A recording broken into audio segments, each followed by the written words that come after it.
Hey folks, welcome back. It's your little buddy Mark, the Suburban Hippie Experimentalist, and I've got some updates on my hydroponic system by Root Farm. So Root Farm was nice enough to leave a comment on my video today, one of my videos, saying that this light, I think they said it should be 6 inches from the top of the plant, but I'll have to check and see what they wrote. But at any rate, it's way too far now. What would you say that is, like 4.5, 5 feet? So that's too far. So I bought this chain today, and I'm going to lower that light down, get it much closer to the plants. Maybe that'll help. But there's some other things that happened, and let me try to explain. So it's very clear in the Root Farm instructions what you should do, but I watched their video and it's not quite as clear what you should do there. So in the video they tell you to fill the water up to the bottom of the plants. So I listened to that and I kind of interpreted that as it should touch the bottom of the baskets, and then once it's down the bottom of the baskets, so in my mind it doesn't matter if it's a 1/4 inch up, right? But the problem with that is if you add something to the water, you can't add diluted say nutrient and have it mixed in before it touches the roots of the plant.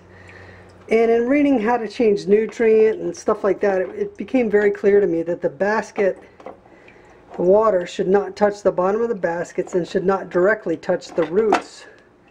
So that's one thing, and I'll kind of get back to that in a minute. But let me show you something I think I did.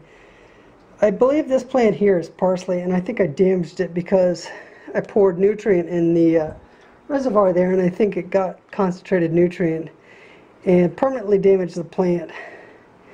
This is my other cilantro plant. See, it's dead. It's done, unfortunately. This plant's okay still, and this one's okay.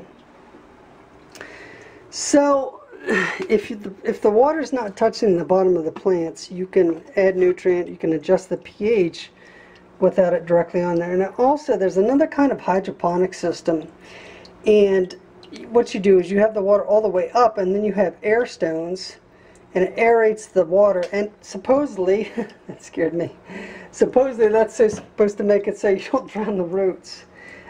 So I made 2 mistakes, and we're going to change that light, and I'll show you what it looks like.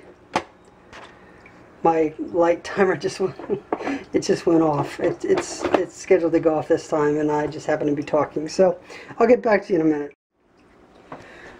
Okay, so here's the new setup. It's not quite 6 inches away as you see, but it'll be okay, I guess. So I've got it on this chain here. Hopefully you can see that. It just goes up to the ceiling there. And that means, since the light is so low, that these plants aren't going to get any light. I'm just going to stick these in the window in there, maybe somewhere, and hopefully natural light will be enough for them, whichever plants are still alive. Got to do something with them eventually. Jill says she wants to put these in the soil. So here's, I'll just show you this real quick. Here's a lemon seed that I'm trying to grow. We'll see what happens there. So anyway, thanks for watching, and one thing I forgot to mention, these plants have been in there for a week and they've basically done nothing, and I was kind of losing hope on them. This plant here is okay. That's doing okay in my mind. It needs thinned out. This one looks starting to sag over. These plants are okay too. These were not damaged by direct nutrient. But let's see what happens. Thanks again.